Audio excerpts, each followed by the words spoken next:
Abelardo, my friend, we Buenas can't noches a hear. todos. Hola, buenas noches a todos. This is Abelardo de la Peña Jr. Welcoming you to En Casa con la Plaza. It's a Tuesday evening on a kind of a chilly day here, but we welcome all of you who are joining us on Zoom and Facebook Live on our 3 times weekly En Casa con la Plaza. We took yesterday off, of course, in honor of President's Day, but we return with the Mexican American Cultural Foundation. They've honored us with their presence a few times in 2020, and now this is their first appearance back in 2021. 3 times a week, En Casa con la Plaza brings you our community's history, art, and culture from our home to yours via these presentations, conversations, demonstrations, and performances. We've been doing that since April 2020, and of course, we're here tonight.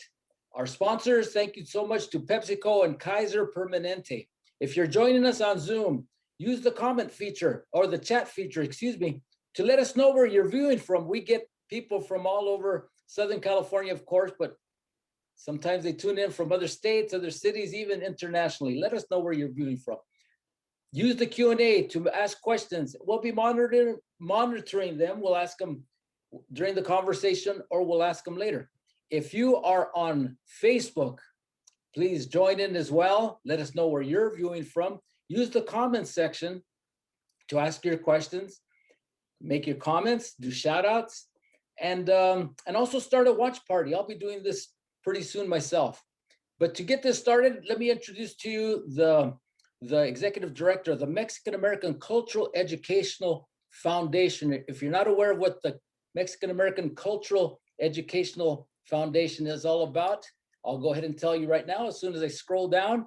The core goal is to spotlight the endless contributions the Mexican American people, Chicanos, Latino, Hispanics, Latinx, or first generation immigrants and their rich culture have given to the United States of America. So without further ado, let me introduce to you Dr. Jose Luis Ruiz. Come on up. Well, Abelardo, thank you, my friend, so much. And thank you to La Plaza de Cultura y Arte for allowing us to have the ability to communicate with all our friends. We did this in person before COVID. We did have many events with amazing individuals, Alex Nogales, Luis Valdez, the amazing playwright, and Gloria Molina, and so many of the great Mexican Americans that have led us to a better place that we are today.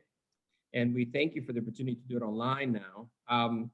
As you said, I'm the president of the Mexican American Cultural Education Foundation, and our mission is to change the distorted, intentionally damaged reputation that the Mexican American community has have to endure for over 170 years. And it's interesting. I hear comments once in a while. Why do we need a Mexican American cultural education? Why can't we just be like everybody else and join a Latino movement? And of course we love that, and we support doing any type of activity that helps our brothers and sisters Latinos, and of course everybody else as well. But we cannot forget, friends, that unfortunately, even amongst the Latino community, the Mexican American community has the most damaged reputation. And as well as I know, that a bad reputation can be terribly damaging for an individual. If you're in high school, if you're in college, and if you have a bad reputation, your life is a lot more difficult, right? You know that. If you're in business and you have a bad reputation, your life is a lot more difficult.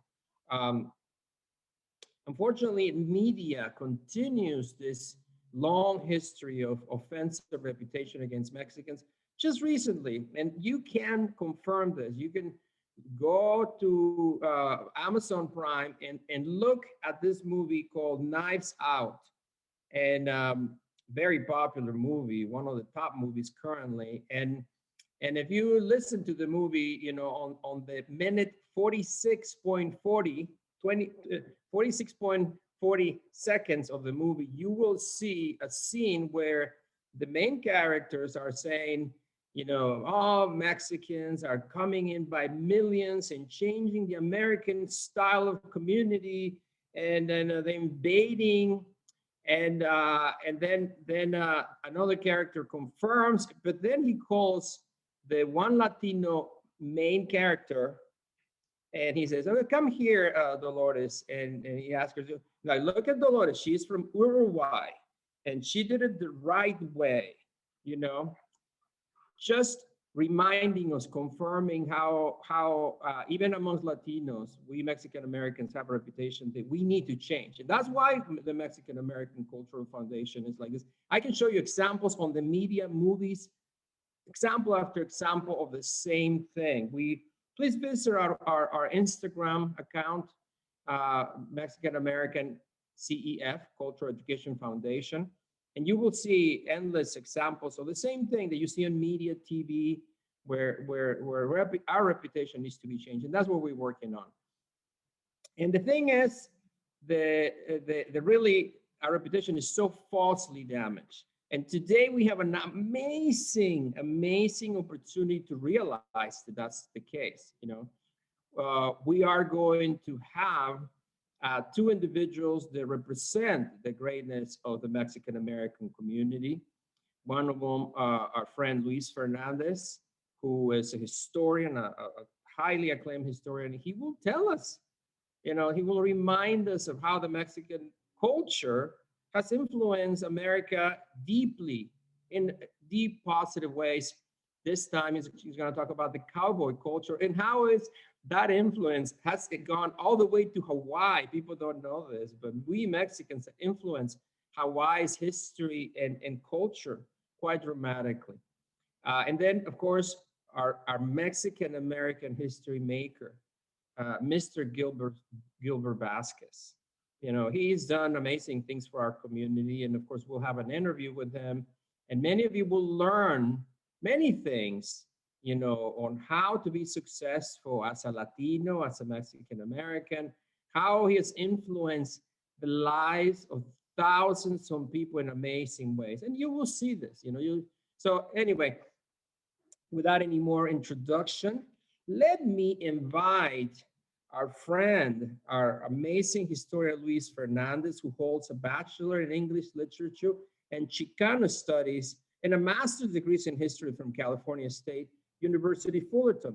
He's co-authored 3 publications.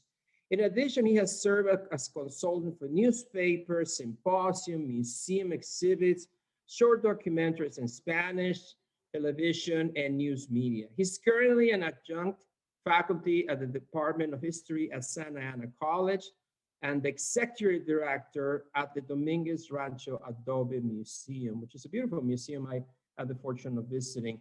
My friend Luis, please give us a pearl of wisdom of our beautiful culture. Well, good evening, and thank you for having me.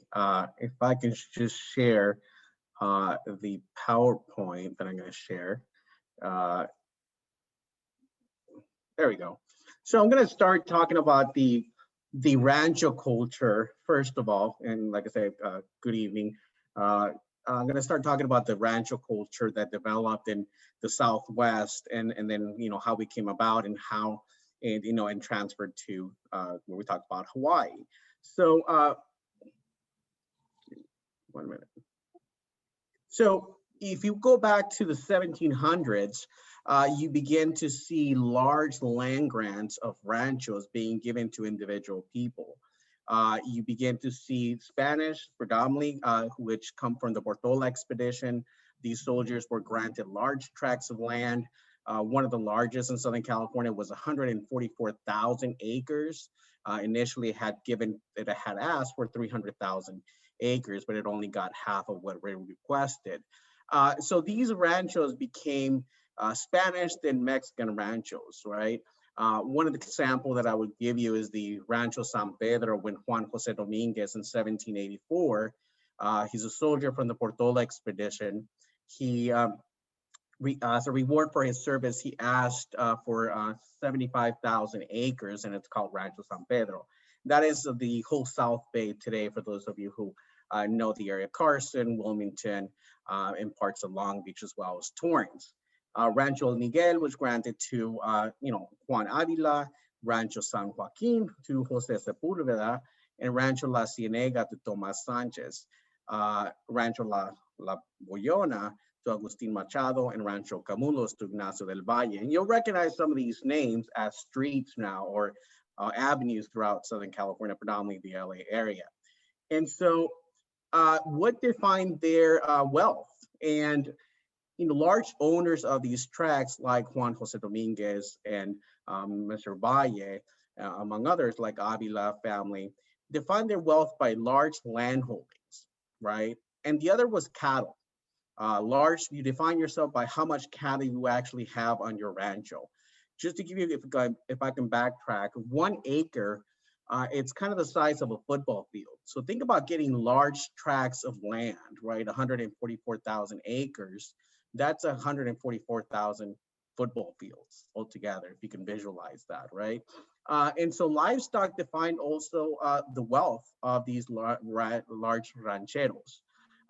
One of the things that you're able to differentiate your cattle from the neighboring ranchos was cattle brands. And on your right-hand side, you can see right here, all these cattle brands that were actually correlate with the individual ranchos and when they were actually admitted or registered as cattle brands with the state. So there's a uniqueness of each cattle rancho with its cattle brand, very symbolic to its rancho. And the rancho culture begins with the Californios. There were Spanish who later became Mexicans who lived in this area, but more to define those, there were actually vaqueros, right? And they were actually known how to wrangle cattle, how to hurdle cattle. There was specific events throughout the year where they would actually brand their cattle, and it was large festivities where cattle would be killed to actually have large events. And here you see on the right-hand side a picture of what becomes the vaqueros, right? That's the one of the Lugo descendants from the Lugo family. And they were, then you begin to see paintings and drawings that help define and romanticize the cattle culture or the vaquero culture in Southern California. Here you see a painting of California or a vaquero that essentially just wrangling cattle. And here's other paintings that help kind of portray that vaquero culture in Southern California. And cattle was used for the sale of the hide and the tallow or the fat for producing candles, and then also for the meat. And with the US invasion of Mexico that started in 1846 and ends with 1848, Mexico loses its uppermost territory, the Southwest US today, including California. And you begin to see large numbers of Anglo migration moving to California and began to embrace this vaquero culture. It happened before, but it mostly took off after the war in 1848, 1849, and 1850 with the gold rush being discovered. And Richard, there's a artist that helps actually portray this Western identity of the cowboy, the anglicized cowboy. And this is the Richard Lorenz, who sold his paintings throughout the back east and also in California, that helped propel this kind of romanticized version of what the West was in the vaquero culture, more with an anglicized version. And as Anglos began to migrate to California, they began to embrace this vaquero culture. They could not actually pronounce vaqueros, so they pronounced it in a very anglicized version, and they call it buckaroos, right? So the vaqueros become buckaroos. And you begin to see that culture take off. And in 1830s, you begin to see that culture of the vaquero culture transferred to Hawaii when King Kamehameha III is the first to unite the 8 islands of the Kingdom of Hawaii. He begins to recruit Mexican vaqueros. Initially, there were 3 of them from California to teach Hawaiians how to ride horses, how to wrangle horses. And by 1850, there's a higher demand of, cattle for consumption of meat and in the San Francisco area. And you begin to see more and more of these cattle being grown for production of meat. Now, by the 1830s, Mexican vaqueros began working in Hawaiian Islands, initially 3 of them, and then more would actually come in and influence the vaquero culture in Hawaii. First breaking in horses, rounding up horses, cattle is second, and eventually it just becomes a culture with the dress, the hats, and music and the customs of the vaquero culture that were initially in California, and then it furthers down from Texas and other places. And in Hawaii, the Mexican Cowboys were known as the Pañuelos, and the Hawaiian word for Espanol. And so heavily influences today, there's a lot of ranchos in Hawaii that actually claim as being heavily influenced by these Mexican vaqueros at this time. By 1850s, 1860s, 1870s, there's more cattle that is being grown sold as an export to California for the beef and whatnot. And so it becomes this place where no more vaquero culture is heavily ingrained. So you begin to see Hawaii as being kind of a hub of this vaquero or the pañuelo culture that develops. So that is, a short summary of this rich culture that not only extended from Spanish to Mexican California, but also Hawaii, a large strand of, history that an influence that we continue to have across the region.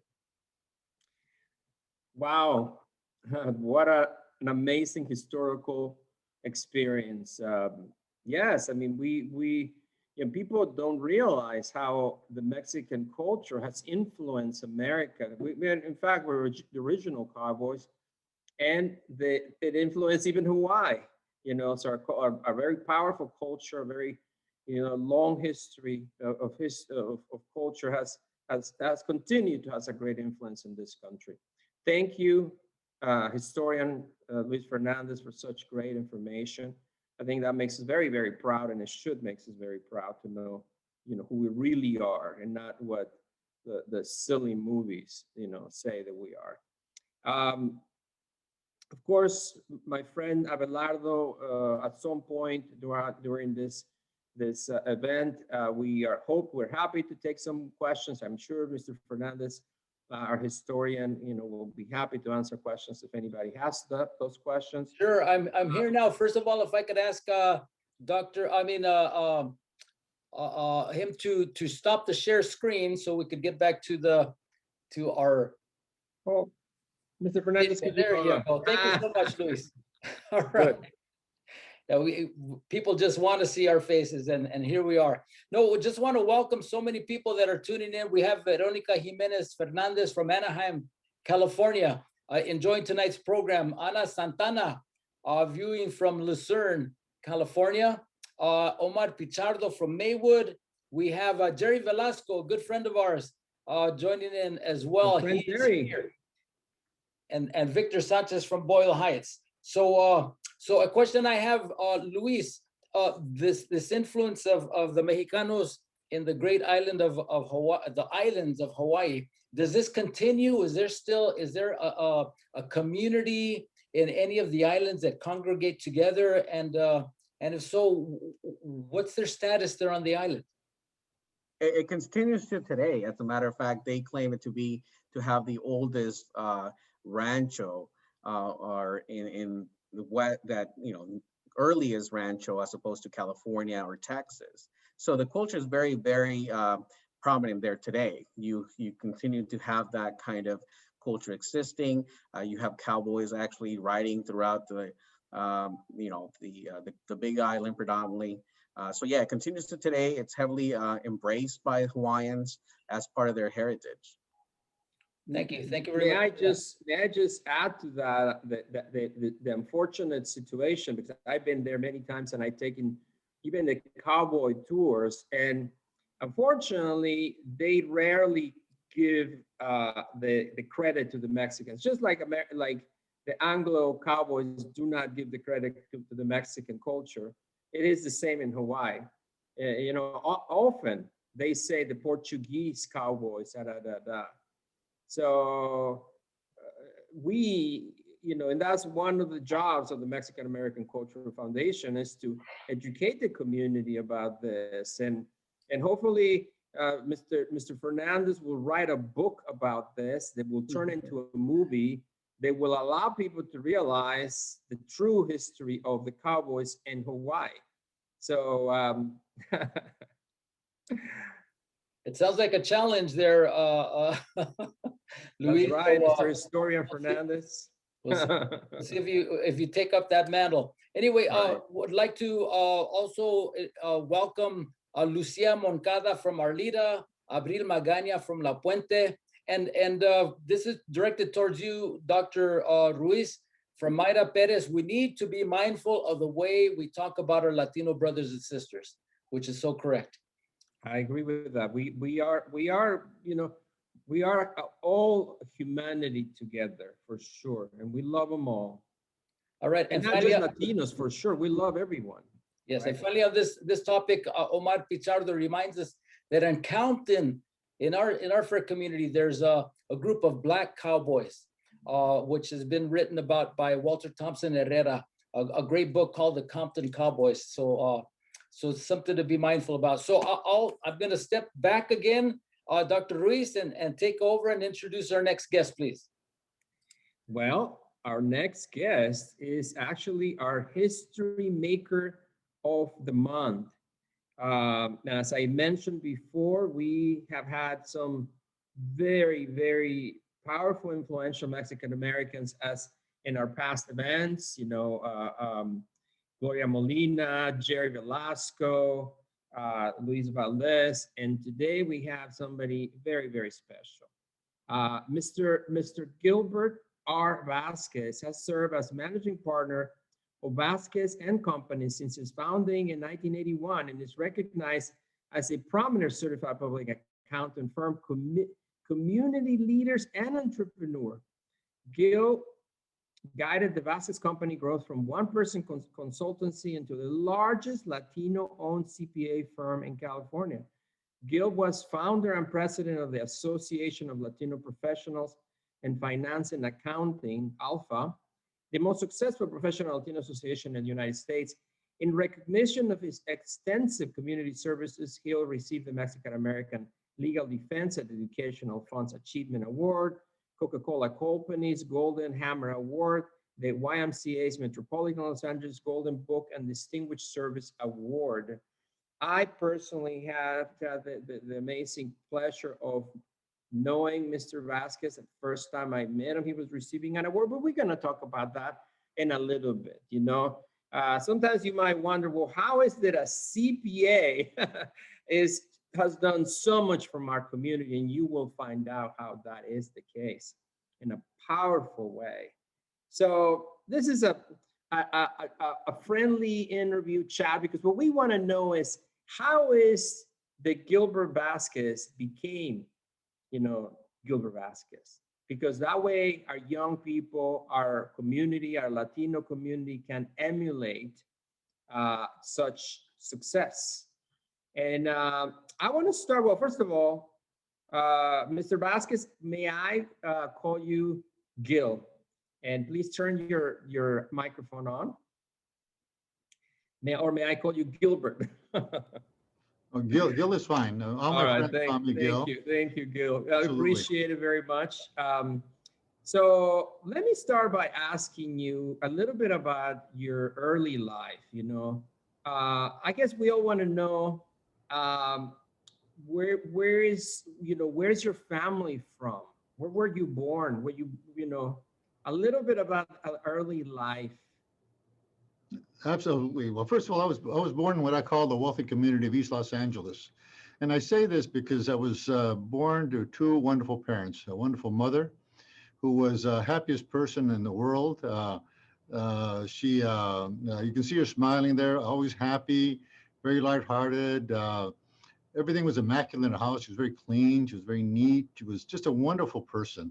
And I had a wonderful father.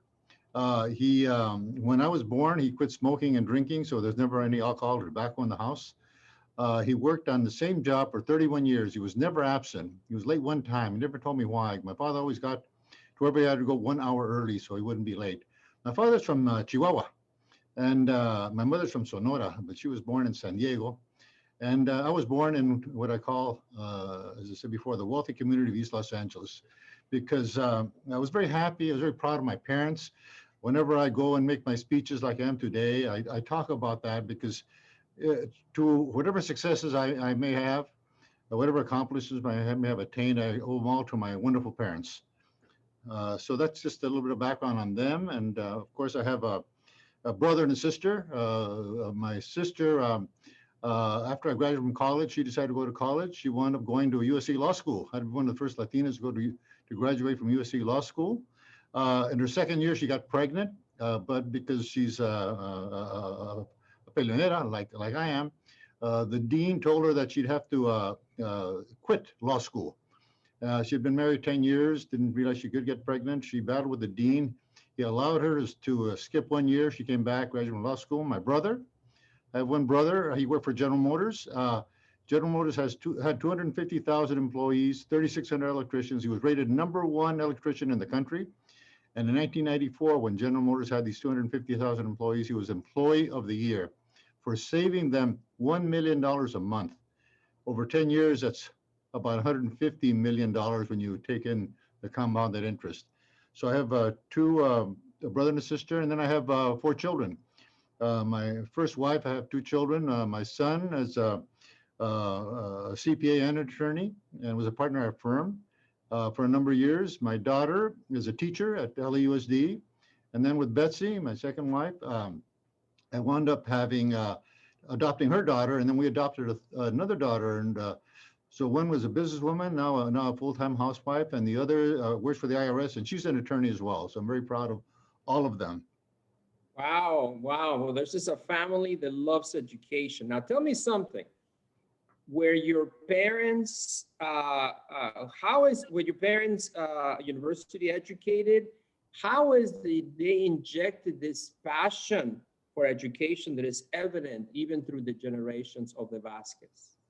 My father had a photographic memory. He went to school in Mexico and then here in the United States, but didn't go beyond the 9th grade. My mother went to the 11th grade.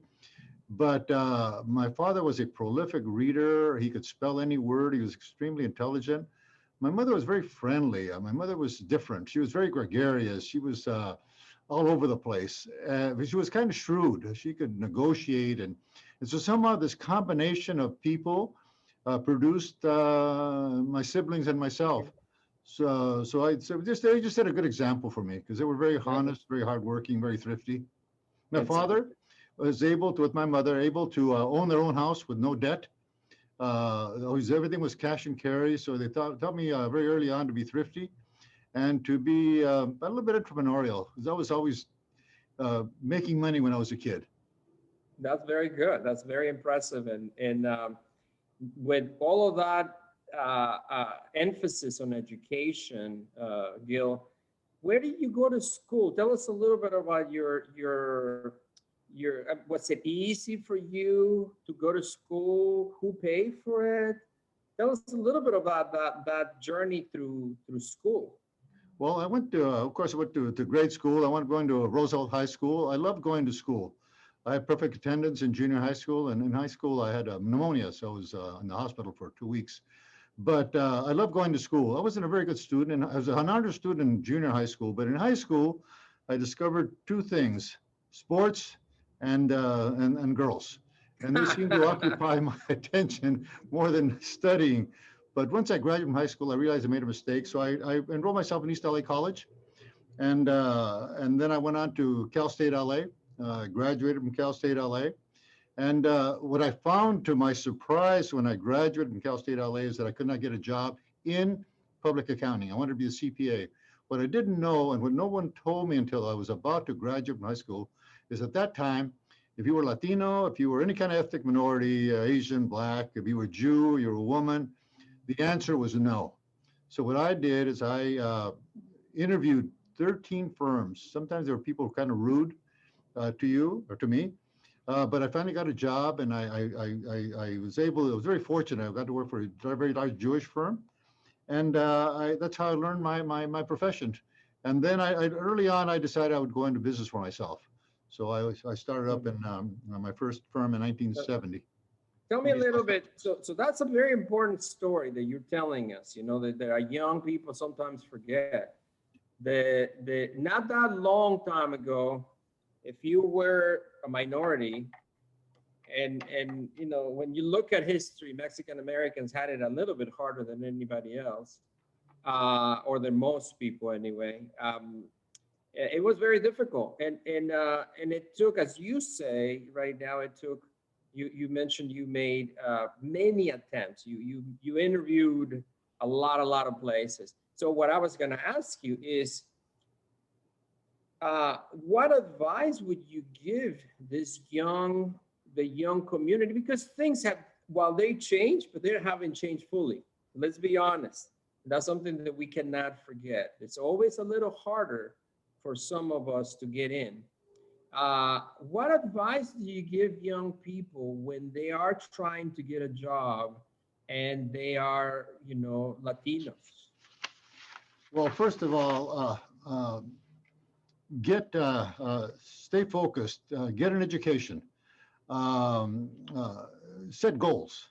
It's always important to set goals. When I was a young boy, maybe 9 or 10, I was sitting in the dentist chair. They used to have a dentist in grammar school. They would have a dentist come by, and he's working on my teeth.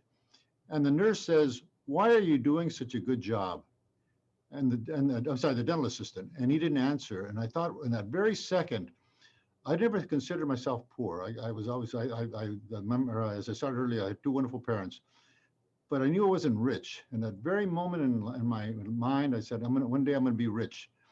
And you have to set these goals for yourself, because there's hurdles. Every day there is hurdles. And you're right. Things have changed, but they haven't changed that much.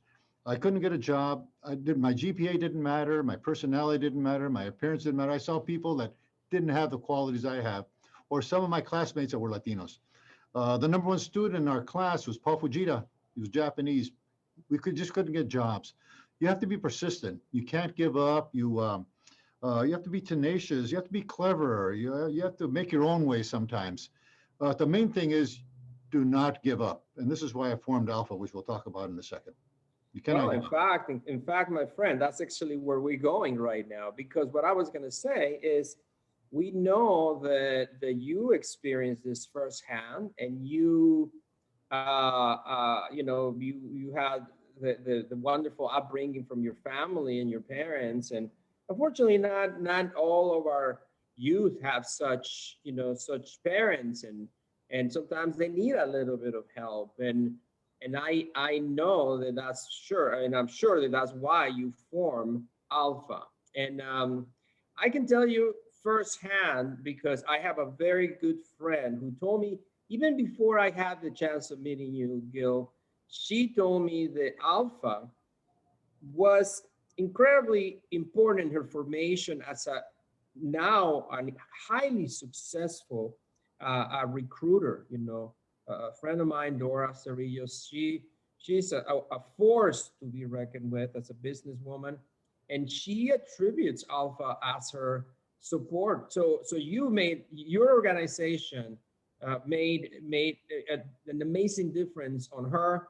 And I know, in fact, that thousands of Latinos throughout the country have benefited from this organization that you formed. So I'm sure you're proud about it. Please tell our young people about this organization that they can, I'm sure they can benefit from.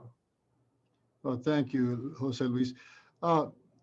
As I mentioned earlier, I couldn't get a job when I graduated from college in a profession that I wanted to excel in. I was really good in math. I can add very fast. I have a very good analytical mind. Maybe I have a very good business mind, but I wanted to be an accountant because I knew that was a cornerstone of every business. But like I said, it took me 13 interviews to get a job. But once I left the job that I had and started my own business, I started remembering this. I started getting more involved. I've always been very social, as I said before, and very active. And so they announced that they were giving out grants if you form minority trade associations. So I seized that opportunity. I remember my experience with Alpha, and so I formed my experience in college about the job. So I formed Alpha as a way of uniting Latinos into business opportunities. So we started with 19 people. Our first convention in Las Vegas had 16 people.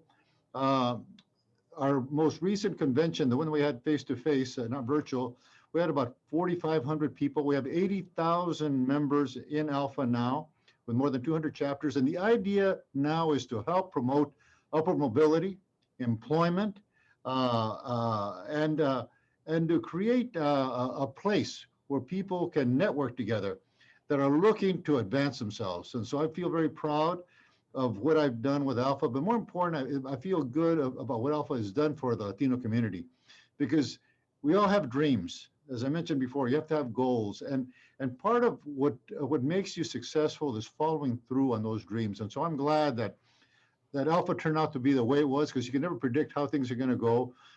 We had good people. Many years we didn't have any funding. We had volunteers that served as the presidents of Alpha, but we stayed together. And as a community, part of being successful is working together, staying together, having the same goals, and not giving up, as I said earlier. And so all of these things with Alpha have come to fruition. It's a place where many, many companies, the Fortune 500, go to this event and to the different events that they have throughout the country to seek talent. And it's all about getting that opportunity to become successful. And that's what Alpha is all about. And so whatever role I played in that, I'm very grateful for that opportunity. This is a wonderful organization, friends. It's called the Association of Latino Professionals for America. And now you know the founder, and I encourage you to seek this organization, because I have mentioned before, I know firsthand people who have benefited dramatically by the knowledge imparted in this organization. It's in a way, it's an organization that's trying to help people that may not have those business skills to develop business skills and to learn how to be successful in the larger community. So seek the organization, and of course, finding a great mentor is always very desirable. So let's move on to your professional success, my friend. I mean, obviously, again, you yourself mentioned you did not come from a lot of wealth, and you've been obviously very successful in your career, the largest CPA firm in California. So, I mean, my goodness, that's something to be said. And so tell us, how do you do that? I mean, actually, that's what we want to know. How do you go starting a business and making it that successful? Give us the recipe. Give us the Vasquez recipe. Well, hard work, luck, perseverance, and having an idea and a dream that you want to make a reality. And so what I did is I went into business. I started working hard. I started networking immediately. Networking is important. That's what Alpha offers you. I started meeting people. I started standing out, I guess. I was a joiner. In my career, I've been on about 40 boards, different boards of directors. That was very, very important. Along the way, I did a small organization. My cousin, Margie Gonzalez, who was a playground director at Belvedere Park in East Los Angeles. They were going to develop Belvedere Park. She asked me to get involved. I chaired that with 7 ladies. We revamped that whole park. They spent more money on that park than ever spent on any park in LA County. But it was done for the community. It gave me a chance to develop as a leader. I taught at East LA College for a couple of years because I wanted to give something back to my community. I wound up, as I move along, recognized, so I got on the bank board at 35. At 40, I became president of the California Board of Accountancy, which licenses and regulates 140,000 CPAs. I became a member of the Olympic Committee. When the Olympic Committee was in 1984, 15 people were chosen to be on that committee. Only one Latino was selected, and yours truly was the one. But once I got there, I realized that it was a responsibility. You know, some people can say, well, now I'm on the Olympic Committee, I'm a big person, this and no. To me, it was a responsibility. And so what I made sure was that we hired Latinos, we hired Latino business people. We made sure that East LA College and Cal State LA were venues for the Olympic Games, so that they weren't all on the west side or in other places. That the parade, that the Olympic torch ran through East LA and Whittier Boulevard. Remember, that was at that time the heart of Latino community. That we had Latino vendors, and so I did that. I got on the board of. I was chair of National Council of Raza, which was now Unidos Us. I wound up getting on the board of GT Verizon, on the board of Glendale Federal, which at that time was a huge institution, financial institution. And I did all of these things because I became visible. I became active. And as part and parcel of that, I acquired more clients, bigger clients, more successful clients. So I had to move out from East LA to downtown LA so I could get more, a greater variety of clients. And so that was the genesis of how I became successful. I like that. I like that advice. We need to develop a network. You know, we cannot do anything alone. And I think your advice is amazing. Be part of the community by joining boards. And a lot of those organizations are eager to accept help, because all of that, you know, all of those boards tend to be something where you don't make any money. You know, you go there and you give your time. So that's powerful advice. You know, of course, hard work, you know, being diligent is very, very important. And there's research, my friends, by the way, just so you know, we are the Mexican American Cultural Foundation, have research to show that this is something developed by the world, the United Nations, show that Mexicans are the hardest working people in the world. There's actually research on that. So you have an example of that, you know, and I've seen that for myself, Luis. I was a farm worker for about 6 weeks, the hardest job in my life, and no one but Latinos and Mexicans are going to do that work. You talk about hard work, year round, in and out, and you see it every day in our lives. We're the essential workers of the United States. We're in the front lines at every level. And talk about hard work, dependability, loyalty. Yeah. Unfortunately, as you mentioned earlier, we just don't get the recognition or the appreciation. Right, we don't get the recognition. That's correct. And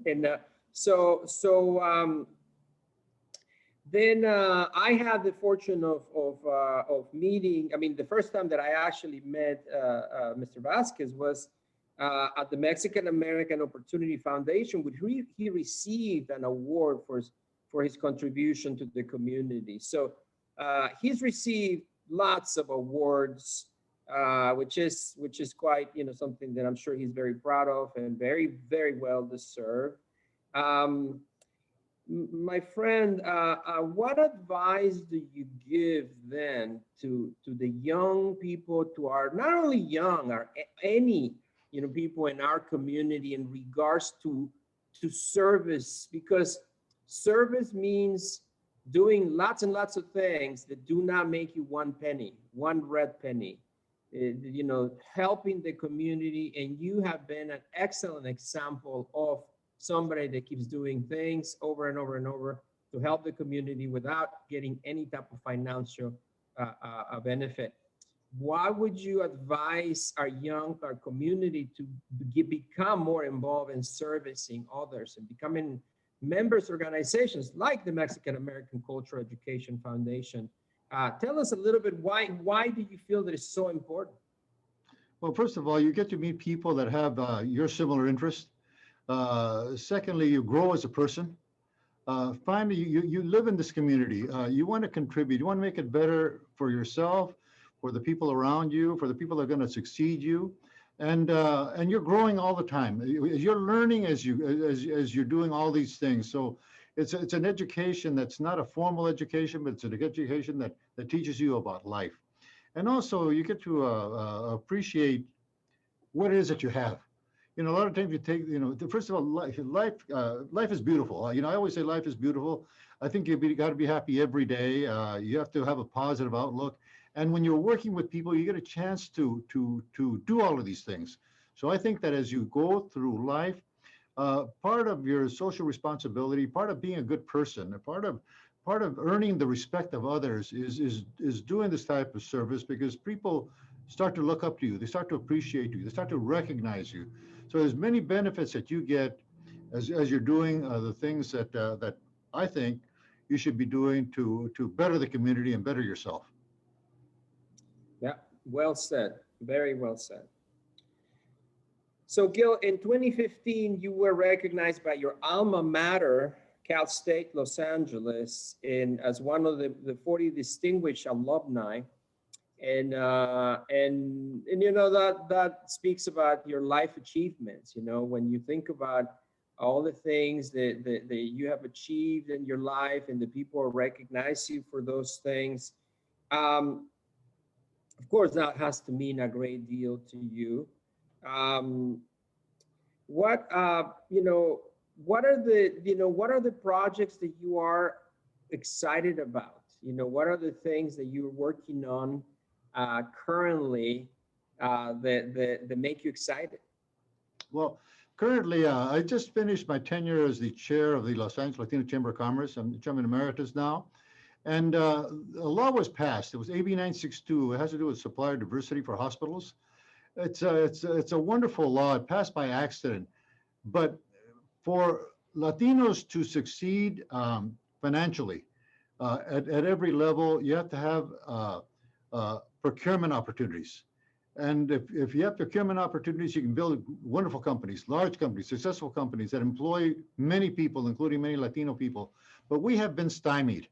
For example, in the hospital community, probably 50% across the board on the hospital side are Latino revenues. This is true for Kaiser. This is true of Adventist Health, Children's Hospital. Yet, less than 2% of the procurement opportunities go to the Latino community.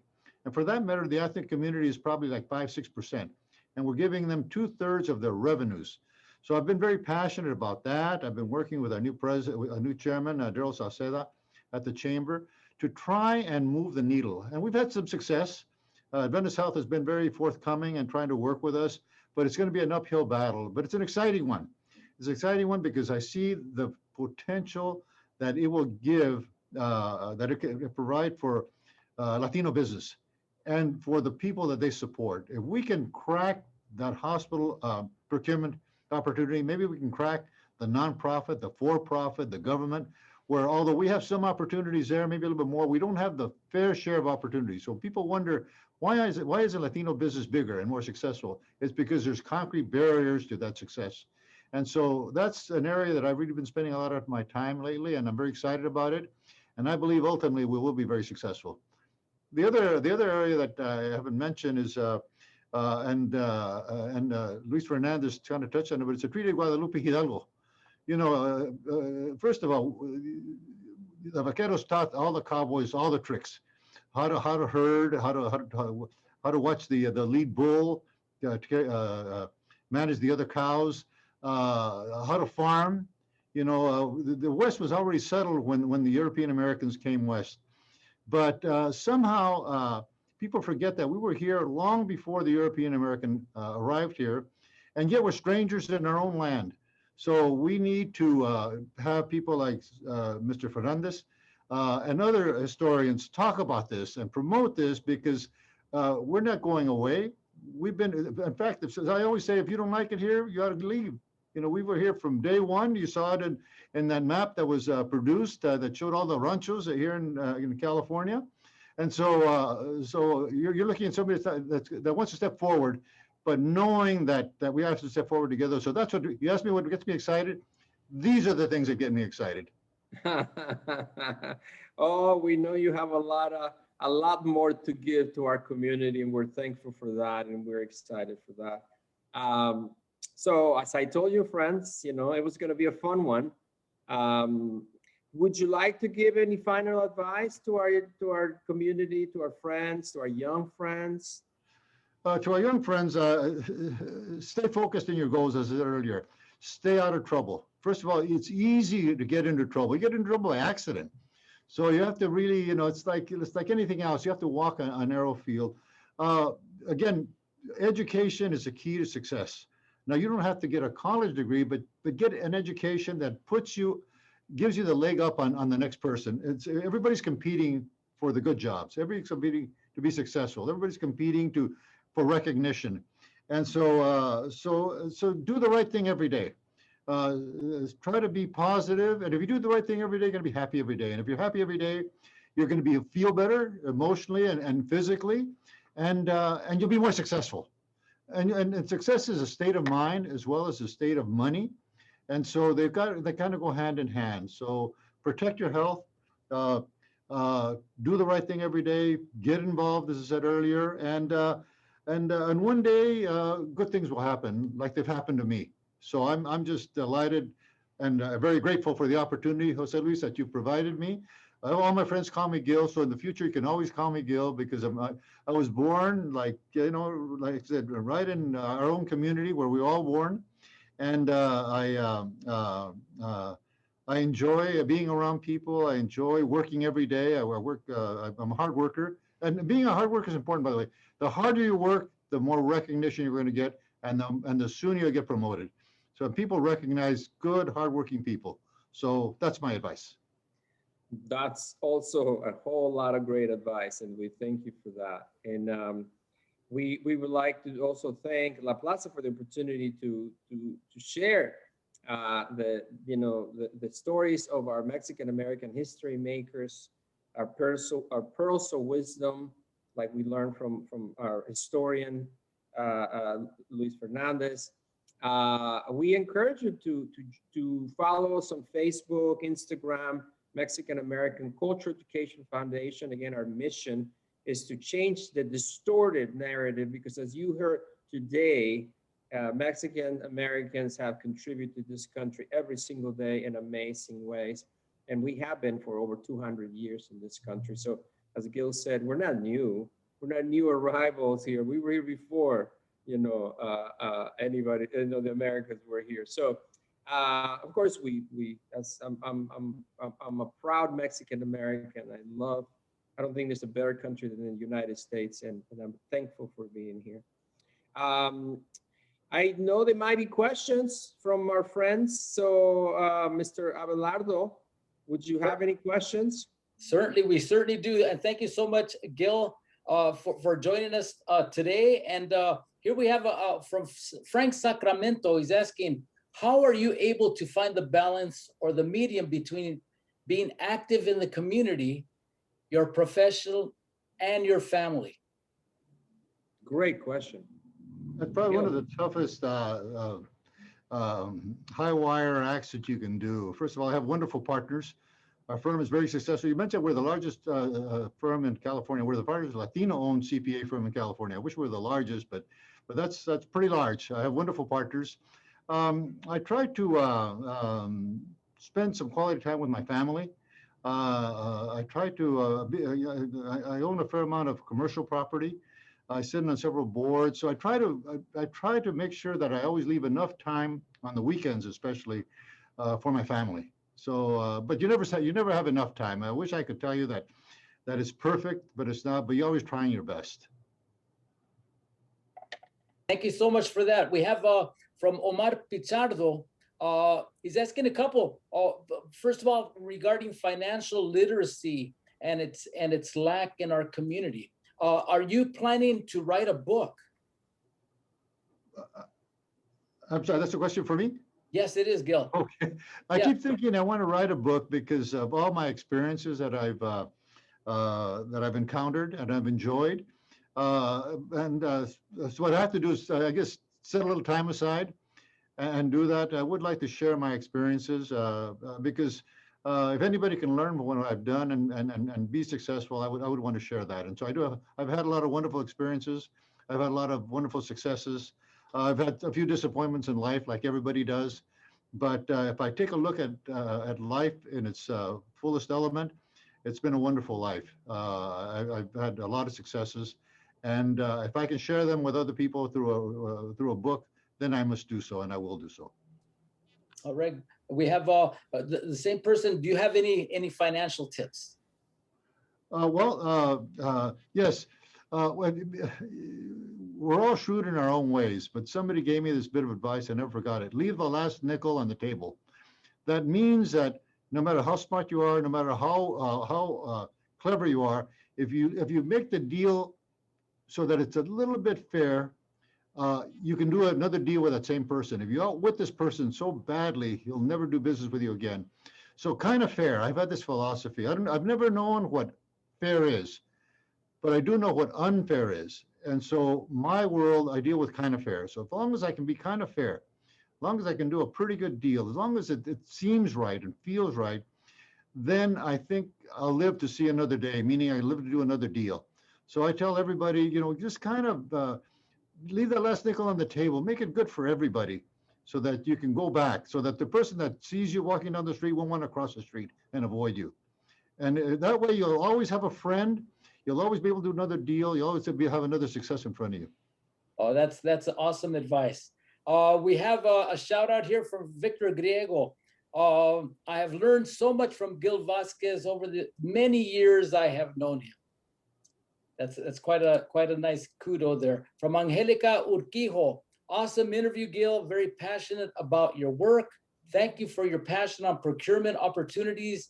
It was great to collaborate at the LALCC. Well, thank you. All right. Well, thank you all so much. Thank you, Gil, Jose Luis Fernandez, and Micaela behind the scenes.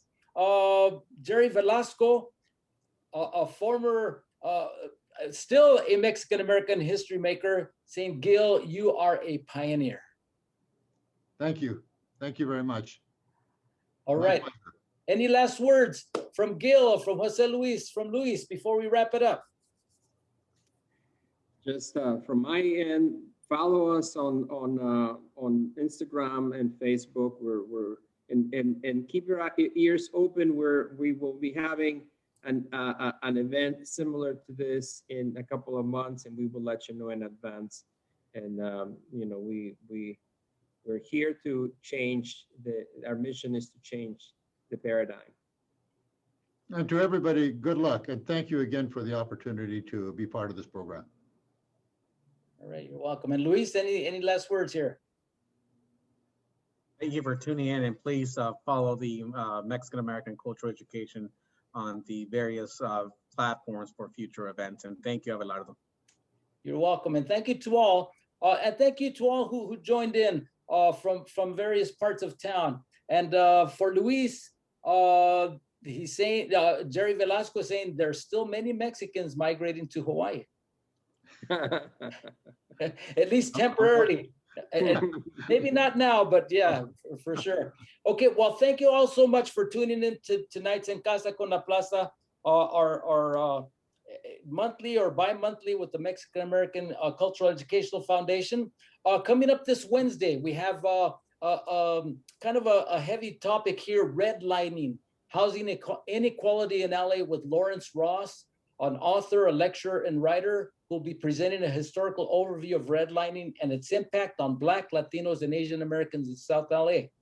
On Friday the 19th, we have the return of Dan Guerrero and his happy hour. You know, it's always a good time with Dan, bringing on the playwright, the director, the executive director of Casa 0101 from Boyle Heights, Josefina Lopez. We'll be talking about how she came to prominence with her play and later film, Real Women Have Curves, and other topics, I'm sure. And then next week, we start all over again. You could catch all of our En Casa con la Plaza upcoming series on our website at lapca.org. For those of you who may be tuned in late tonight, we recorded this. We'll be posting it on our Facebook page. on our YouTube page at lapca.org, at La Plaza LA, and then also on our website, lapca.org. Thanks again to our sponsors for tonight, PepsiCo and Kaiser Permanente. And again, thank you, all of you, for tuning in. Thank you to our participants for tonight, for making this a really historical event. So, hasta la próxima. We'll see you soon. Thank you. Bye-bye.